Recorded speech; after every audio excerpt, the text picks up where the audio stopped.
Well, good morning. It is good to be here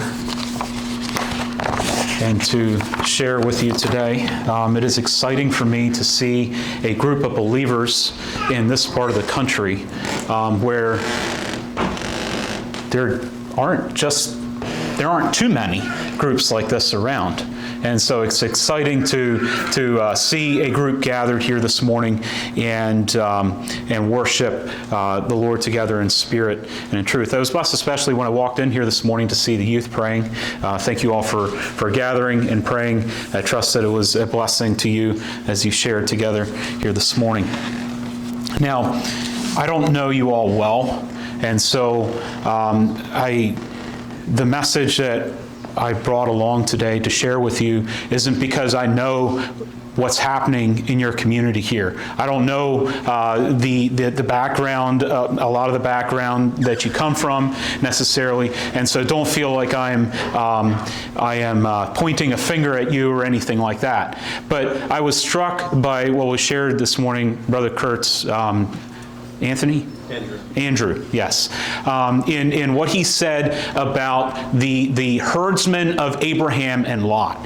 And so when there's a big group of people together, sometimes things happen. And we know that the herdsmen of Abraham and Lot, they struggled, they quarreled, and it ended up dividing the herds there. And maybe that was the right thing to do at the time. I don't know. I'm not here to critique that and what they did. But the title of the message that I have here for you this morning is Devices That Divide. And now I'm thinking about church relationships especially, but it can also apply to marriage relationships and different relationships that we have in life. And so we're going to look at 2 Corinthians chapter 2, and the one verse there especially talks about not being ignorant of Satan's devices and schemes.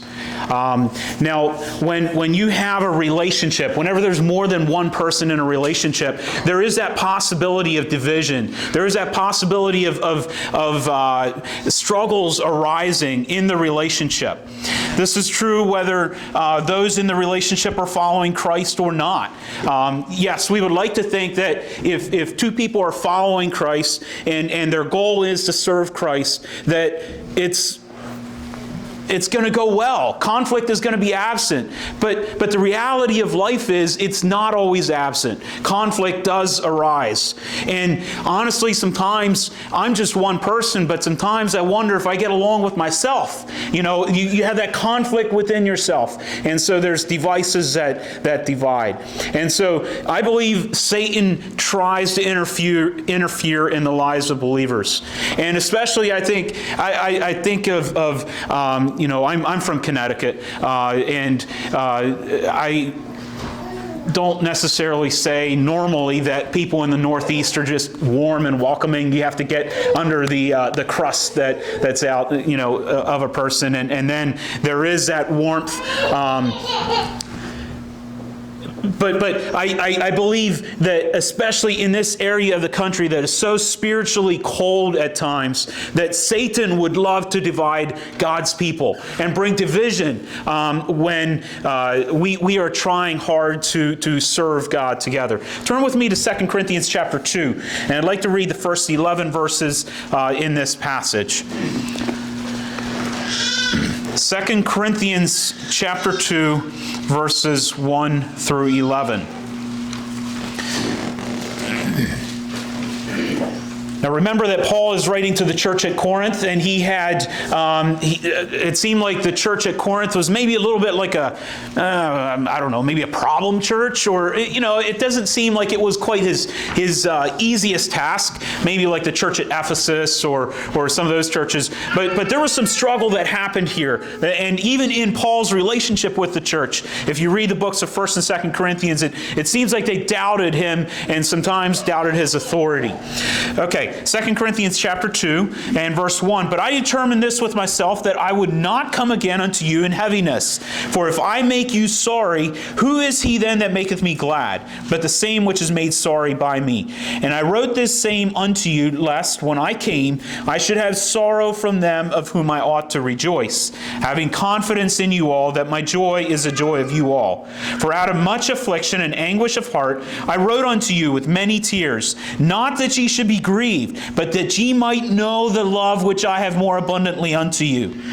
But if any have caused grief, he hath not grieved me, but in part, that I may not overcharge you all. Sufficient to such a man is this punishment which was inflicted of many, so that contrariwise ye ought rather to forgive him and comfort him, lest perhaps such an one should be swallowed up with overmuch sorrow. Wherefore I beseech you that ye would confirm your love toward him. For to this end also did I write, that I might know the proof of you, whether ye be obedient in all things. To whom ye forgive anything, I forgive also. For if I forgave anything, to whom I forgave it, for your sakes forgave I it in the person of Christ, lest Satan should get an advantage of us, for we are not ignorant of his devices. All right, so what's going on in this passage? As I read over the passage, it's like, wow, it seems like there's something going on. What can I get my hands around here? And so let's just review just a little bit and see what's going on. See, it seems like there was a problem in the church at Corinth, and especially if you look at 1 Corinthians chapter 5, and you see what Paul was writing to them there in chapter 5, and it seems like that 1 Corinthians was actually the second letter that he wrote to the Corinthian church, because it said, I had written an epistle to you previously. We're not going to get into that, but it seems like there was a problem that was going on there where a man was living with his father's wife. And so it was a situation that was just really strange, so much so that even the Gentiles of that day would probably have said, ooh, that's weird, we would say today, right? That's a little strange. And so it seems like that's maybe what Paul is talking about here in his letter to the church at Corinth. He was maybe referring to that issue when he talks here. But in verse 2, verses 1 and 2, it seems like Paul is referring to a visit that he had made previously. He says in verse 1 that I would not come again to you in heaviness. He didn't want to make another trip there where it was a heavy trip, where he was going to be reprimanding them, where it was going to be a heavy time there. And so he's writing to them again. Verses 3 and 4, it seems like he's referring to a letter that he had written to the church. And so he wrote to them so that he would not be disappointed in them when he returned to visit again. And so he's writing so that he wouldn't have this heavy visit once again. As I said earlier, it seems like Paul may have written more letters to the church at Corinth than what we have recorded in the Bible. They say as many as 4 letters, 2 that we have here. Now, there's also commentators that think that 2 Corinthians is actually 2 letters that were combined into 1. Be that as it may, we'll enjoy the letters that we have here. And so Paul wrote to them out of love. He wanted them to know in verse 4 that he loved them. It wasn't so that they would be grieved, but rather he wanted them to know that they were loved. In verse 5, we see that there's some grief here. There was some difficulty. Somebody had caused the church grief. There was something apparently happened, and that's where I would suggest that it was maybe the situation that was being referred to in 1 Corinthians 5 with the man who was living in sin. And so Paul recognizes that he was not affected like the church as much in that grief, but yet there was grief involved with that. In verse 6, we see that there was punishment given. And again, looking back at 1 Corinthians 5, he had instructed them not to eat with this man. There was a punishment that he had recommended to the church there, and it looks like the church here was followed through. And it was something that the church as a whole did, and not just the elders of the church or the deacons. But it seems like the punishment was done in unity and not just by a few individuals. In verses 7 and 8, Paul suggests here that it's time to forgive. It's time to reconcile this person to your church. It's time to forgive him so that this person would not be swallowed up with overmuch sorrow. Because there is a time to forgive, and there is a time for love and fellowship to be extended even after a time of falling away. And so if there is repentance, there is a time to forgive and to reconcile. Verses 9 and 10, it seems like Paul tested the church in this situation, and they followed through on his recommendations, and there was trust being built here. Forgiveness was extended to this person, apparently, or he was encouraging that, and Paul was willing to honor the things that they forgave. And then in verse 11, we have this thing of, lest Satan should get an advantage of us, for we are not ignorant of his devices. Now, he says here we're not ignorant of his devices. What are Satan's devices that we should not be ignorant of? What are Satan's devices that we should not be ignorant of? And I picked out 4 devices of Satan from this passage that I would like for us to consider this morning. And hopefully, like I said before, I don't know what you're dealing with as a church, but I know whenever there's a group of people together, there's a possibility for misunderstandings and for hurt to happen. It just tends to happen that way, and relationships are work in that. The first device that I would like to point out is found in verse 4, and that is the device of poor communication. In verse 4, we see Paul saying, "For out of much anguish, much affliction and anguish of heart, I wrote unto you with many tears, not that ye should be grieved, but that ye might know the love which I have more abundantly unto you." It seems like Paul wrote to them in distress and anguish with tears, but he was concerned that they don't misunderstand that they don't misunderstand his letters. He was not rejecting them. He was not just although he was writing with tears, he was not wanting them to just be grieved, but he wanted them to know his love for them. And anytime there's communication going on, there's this possibility of misunderstanding. I'd like for us to think about this thing of communication just a little bit here this morning.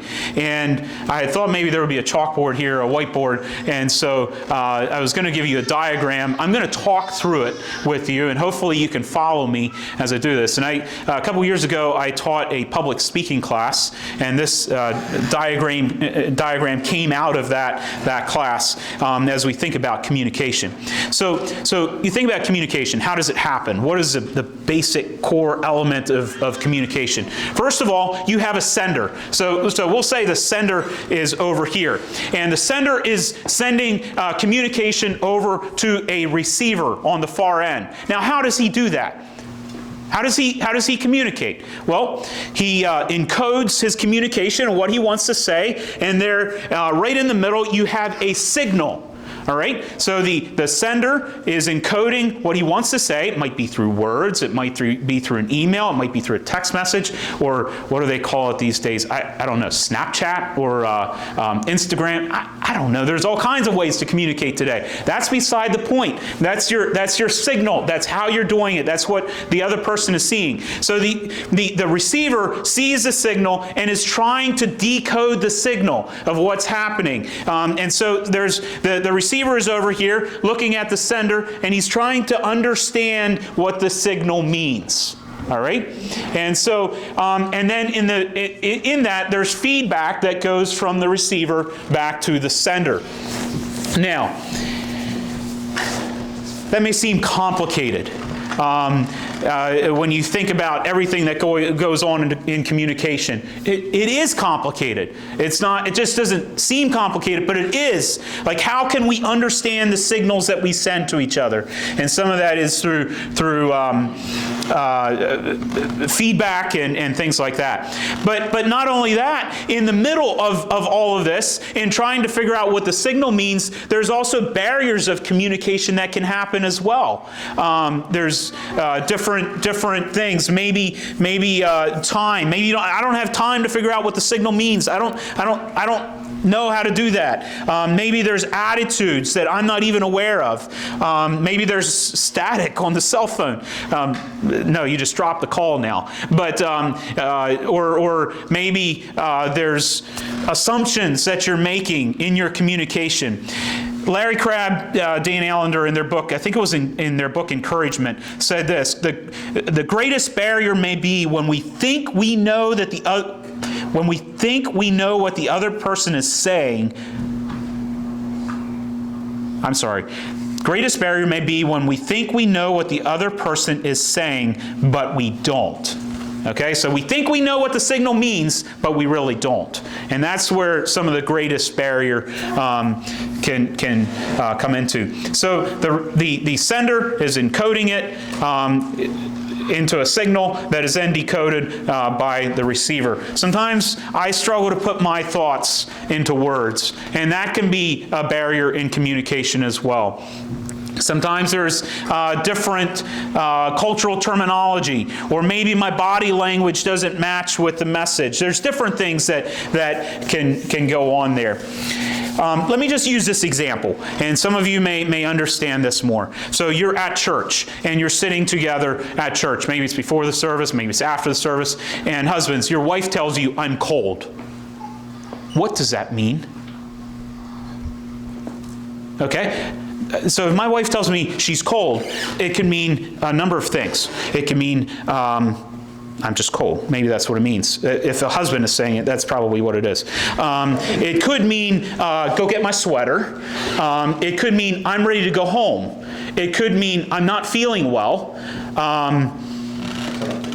Turn up the heat is another one. Yes, there's all kinds of things that it can mean. But that's where in relationships, and ladies, we love you. I'm not picking on you for that. It's an illustration. Sometimes we don't encode the message correctly. And you think about church life. There's a lot of complexity and multiple levels of vulnerability that go on in church life. Now, I don't know much about your church life. I don't know if you have committees here or not. But sometimes churches have committees. Sometimes in our churches, whenever there's a problem, we form a committee to solve the problem. And then we have a problem on the committee. And so there's just multiple levels of vulnerability that can happen when we're communicating with a congregation.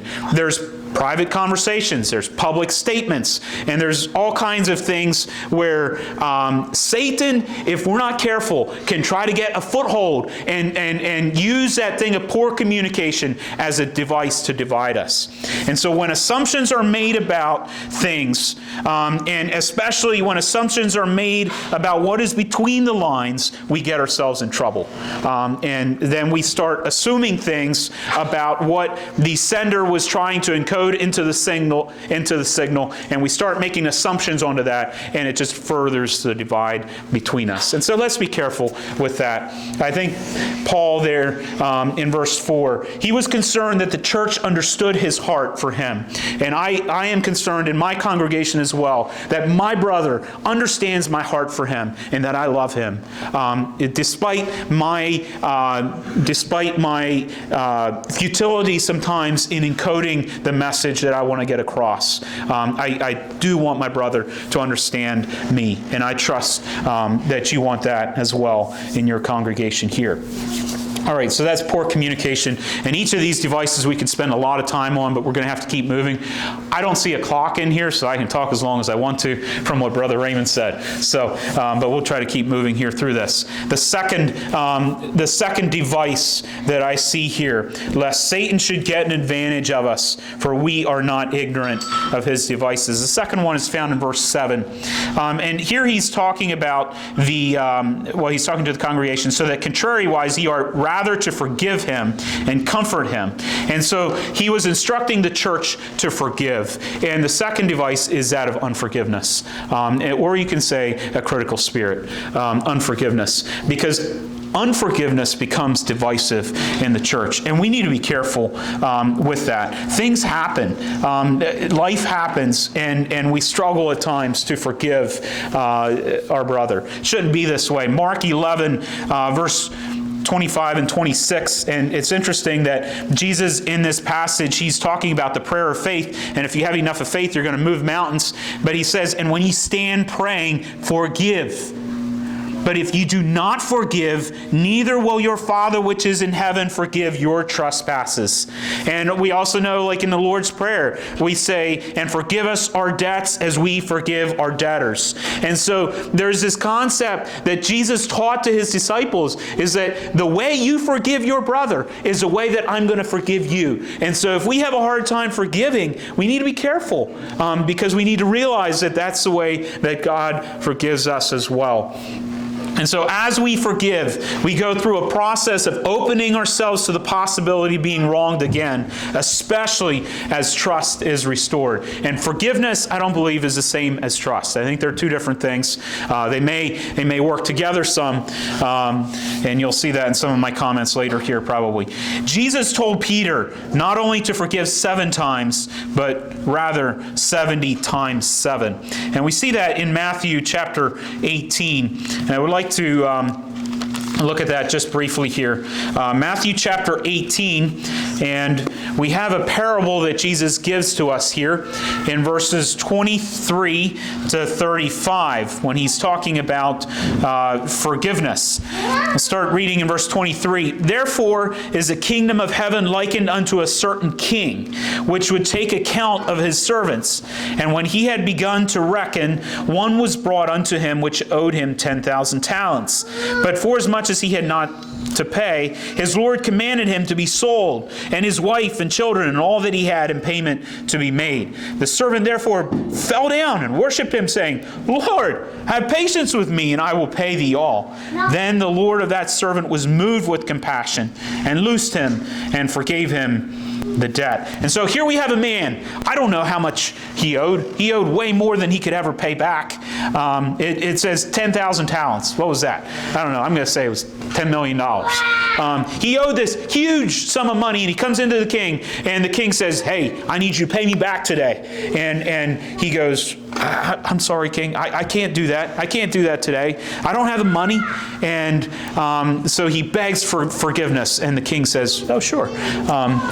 He was moved with compassion and forgave the debt. That's not the end of the story.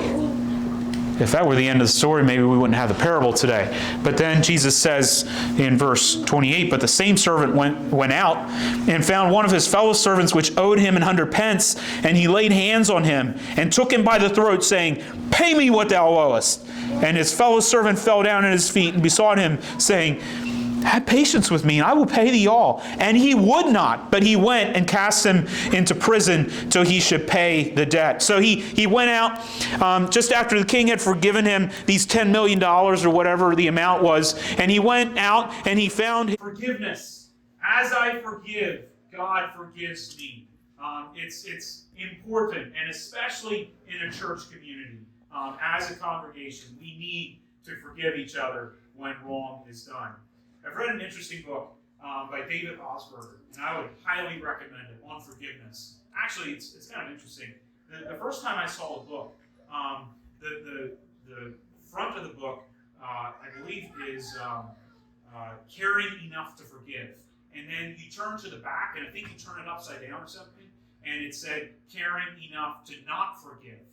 And so there are right ways to forgive, and there are times when forgiveness should not be extended. A couple of comments here. And I say the times when forgiveness should not be extended. His thought there with that is, if forgiveness puts you on a pedestal above somebody else, then you should not forgive. That's not the right way to forgive. That's not true forgiveness. And there's a couple of other reasons there. But a couple of statements from him, quotes from his book. He says, forgiveness is the essential substance of community. When it is shattered, the central nervous system that sustains community is blocked or cut. And so when forgiveness is missing, when we eliminate that and we hold people with a iron fist, or we hold people accountable too much. We need accountability, but we also need to forgive at times. When that is withheld, the central nervous system that sustains a community is blocked or cut. He goes on to say, forgiveness springs from the healing context of community. It is possible not because of the benevolent superiority of the forgiver, but because of the choice to be transparent to the forgiving possibility that is present in the community that supports, sustains, and stimulates. And so basically what he's saying there is forgiving doesn't put you over the other person in some way or other. It's not putting you on a pedestal so that you can look down on a person, but rather it's supposed to happen in the healing context of community, in love, so that relationship can be restored. He goes on to say, is created for, called to, and recreated within community.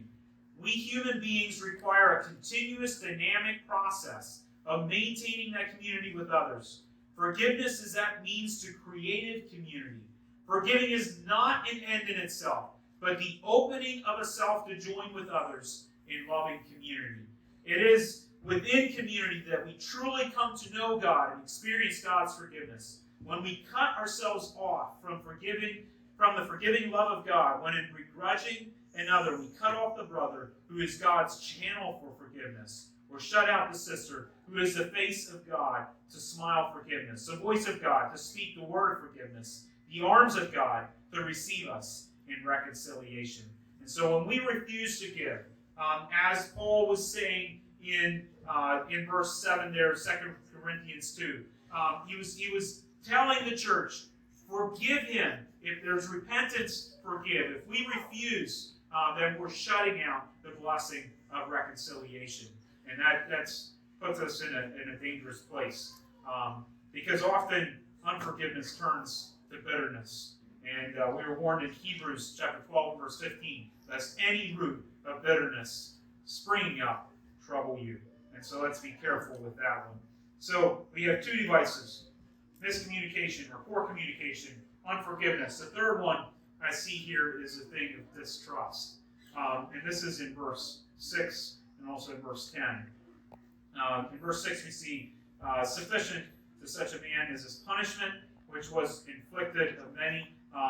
And in verse 10, to whom ye forgive anything, I forgive also. For if I forgave anything, to whom I forgave it, for your sakes forgave I it in the person of Christ. And what I see here is a trust being built between Paul and the church at Corinth.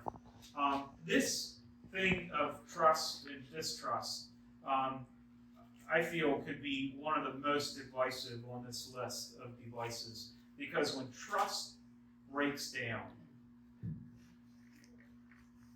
we lose the essence of community, I believe. We need to be careful with that, especially in a community of people, in a community like a church community.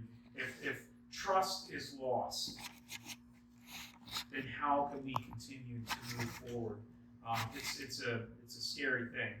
So in the church here at Corinth, it seems like Paul was building relationship with them. And in verse 6, we see him talking about this punishment. It seems like he had told them what to do as a punishment. And it seems like they carried it through. They did that. But then in verse 10, we see what comes out of that. Paul tells them, if you tell somebody you're forgiven, I'm going to forgive them as well. And so there's a trust that's been built between them. Also, along with the trust thing, I think submission goes right hand in hand with that. Godly submission to the brotherhood requires a sense of trust. Without trust being there, godly submission is going to be very, very difficult. Ephesians 5 and verse 21, submitting yourselves one to another in the fear of God. It's important. I don't have all the knowledge myself. I need my brother. I need to be able to trust my brother in times of difficulty, especially, but even in the good times. There's a strength that comes from that. So when trust is lost, how do you recover it? And that's another whole subject in itself. But I think time, shared experience. When I distrust somebody, I don't want to share experiences with them, but it's that shared experience helps to build the trust back into the brotherhood. A body of believers that trust each other can be a powerful force for good in the community. All right, the fourth device that I would like to point out here in verse 7. So we've been talking some about the relationship between Paul and the church at Corinth. The fourth one that I see here has to do with the man that needed to be forgiven. At the end of verse 7, it says, well, Paul's telling them in verse 7, forgive the man, lest perhaps such a one should be swallowed up with overmuch sorrow. And so the fourth device is a thing of discouragement. Paul is telling them, please forgive this man. Otherwise, what's going to happen is he's going to get the feeling that you're never going to be good enough. You're never going to be good enough for this church. And so there's discouragement. And discouragement just means to take courage away from, or there's a loss of confidence or enthusiasm. And let's not do that to our brother and sister, where we take away the courage that has been built up in that person's life. And this was what this man, woman, whoever they were dealing with here, what says man in verse 6, it was something they could have fallen into, that of sowing discouragement. Discouragement can lead to despair, and so we need to be careful with that. Earlier I mentioned the book Encouragement by Dr. Crabb and Dr. Allender. Another quote here from that book. Encouragement is a kind of expression that helps someone be a better Christian. And then they go on to say in a later chapter, encouragement is not a technique based on selecting certain words. We can be like, well, how can I encourage somebody? But they say it's not about selecting certain words. It is an attitude of view of others as valuable with a commitment to treat them accordingly. And so it's a view, how do I view my brother? And that is more important than the actual words that I tell my brother, because the words are going to flow out of my attitude toward them. Several verses from Hebrews, probably very familiar to you, but read them here. Hebrews chapter 10, verse 23. Let us hold fast the profession of our faith without wavering, for he is faithful that promised. And let us consider one another to provoke unto love and to good works, not forsaking the assembling of ourselves together, as the manner of some is, but exhorting one another, and so much the more as ye see the day approaching. And so let us consider one another to provoke unto love and to good works, and then also that of exhorting one another. Provoking, I like that provoke to love and good works. Prod your brother, to encourage them to do good and to do what's right. It's more of a push, is the idea here. Exhorting one another, and so much the more as you see the day approaching. If I understand this word correctly, I'm not a Greek scholar, but I do find the Greek meanings of words fascinating. And one of the words used to describe this Greek word is this thing of inviting. And so this has the idea of inviting somebody with you on a journey, and especially as we see the end approaching. Exhort one another, invite one another into each other's lives here. And so encouragement is like the wind in my sail, or the wind to fly the kite.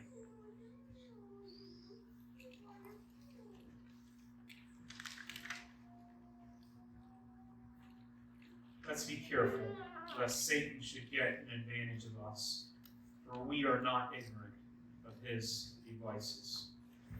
Even when we're following Christ, Satan will try to drag us down with his devices. He's going to try to get an advantage of us. It's what he does.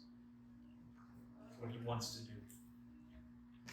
I'd like for us to think about this yet. Sometimes there's core desires that Satan likes to twist. Satan's not a creator. He doesn't create anything. He just takes God's the desires that God has put within us and twists those for his advantage. And it's really, at the root of it is a battle between the old man and the new man, that of selfishness versus surrender, is what it comes down to. Going back to the Garden of Eden, and I find myself often going back to these foundational chapters in Genesis. And we think about the core desires that Satan loves to twist in our relationships. And we have in Genesis chapter 3, be reading just a couple verses here, as we think about the core desires that sometimes are twisted in Satan's devices and the things that he likes to use. Genesis chapter 3, and this is the account of when Eve was tempted by the serpent. And we know that Adam and Eve were placed in the garden in a place that was free from sin at that point. The fall had not happened, and then we see the serpent coming to Eve. And I'd like to pick up reading in verse 4. And the serpent said unto the woman, Ye shall not surely die, for God doth know that in the day ye eat thereof, then your eyes shall be opened, and ye shall be as gods, knowing good and evil. And when the woman saw that the tree was good for food, and that it was pleasant to the eyes, and a tree to be desired to make one wise, she took of the fruit thereof, and did eat, and gave also unto her husband with her, and he did eat. And the eyes of them both were opened, and they knew that they were naked, and they sewed fig leaves together and made themselves aprons. And then we know that God came calling for them. So a couple of desires I see here that Satan likes to twist. First of all, the desire to know. And we see Satan bring that to Eve here. He says, For God doth know that the day ye eat thereof, then your eyes shall be opened, and ye shall be as gods. Now, was that actually going to happen? It doesn't matter. I mean, Satan, he used it. And he used that desire to know. Knowledge is power. And as a people, we like to know things. And so Satan knows that. And he uses that sometimes for his advantage. He tempts us with the thing of, well, wouldn't you like to know this? Wouldn't you? The thing of knowledge, a desire to know. Secondly, he knows the desire for superiority. Ye shall be as gods, knowing good and evil. I don't think any of us naturally want to be the lowest guy on the totem pole. We want to be on top. We want to be the one that is, some people like admiration and acknowledgement more than others. But we think of ourselves, we tend to think of ourselves as important, and he knows that. There's a desire for superiority. And thirdly, there's a desire for pleasantness. It says that the fruit was pleasant to the eyes. There's beauty, there's pleasure, there's comfort. And Satan knows this. He knows that we like this stuff. He knows that. And so they're core desires. And even in a congregation, in a church group, he uses these things to twist our communication or twist situations in our minds. He tempts us with that. And so these desires, the desire to know, for superiority, for pleasantness, they're not wrong necessarily in themselves, I don't think. But it's when Satan twists them and causes us to fall through those. And so it's good for us to check our desires at times, especially when we're in conflict and when there's struggle between brothers. And so check those desires, that Satan should get an advantage of us, for we are not ignorant of his devices. Now, I don't want to leave you this morning just with the negative, but I believe we're given an instruction in 1 Peter chapter 5 of how to combat this and how to overcome these devices. So in closing, I'd like to just call you to 1 Peter chapter 5, a few verses here, as we think about the battle that we live in, not against my brother and sister in church, but the battle that we live in against the culture and against Satan and his devices around us. 1 Peter chapter 5, verses 5 and 11. Likewise, ye younger, and you wish I would have read that. Likewise, ye younger, submit yourselves unto the elder. Yea, all of you be subject one to another, and be clothed with humility. For God resisteth the proud, and giveth grace to the humble. Humble yourselves, therefore, under the mighty hand of God, that he may exalt you in due time, casting all your care upon him, for he careth for you. Be sober, be vigilant, because your adversary the devil, as a roaring lion, walketh about, seeking whom he may devour, whom resist steadfast in the faith, knowing that the same afflictions are accomplished in your brethren that are in the world. But the God of all grace, who hath called us unto his eternal glory by Christ Jesus, after that ye have suffered a while, make you perfect, establish, strengthen, settle you. To him be glory and dominion forever and ever. Amen. Just a few characteristics I would like to point out here. The thing of submission. We don't like it. We fight against it at times. But submission is one way that we can overcome the devices that Satan would like to put in our way. Verse 6, we have the thing of humility. Verse 7, communication with God. Cast your care upon him, for he careth for you. Verse 8, that of watching. Be vigilant, be sober, because the devil's out there. He's trying to win the battle. But we know that we have one who is much more powerful. In verse 9, we have that of resisting, being steadfast in the faith. So I don't know where you find yourself this morning. You're here, so I assume you're in a relationship. And I think as we process life, as we go about our daily walk, we need to be careful, because there is a roaring lion out there that is looking to trip us up. We don't need to live in fear of him. God has given us a way to be victorious over him. Like Paul said, don't be ignorant. Don't be ignorant of his devices, lest Satan should get advantage of us, for we are not ignorant of his devices. Let's stand together.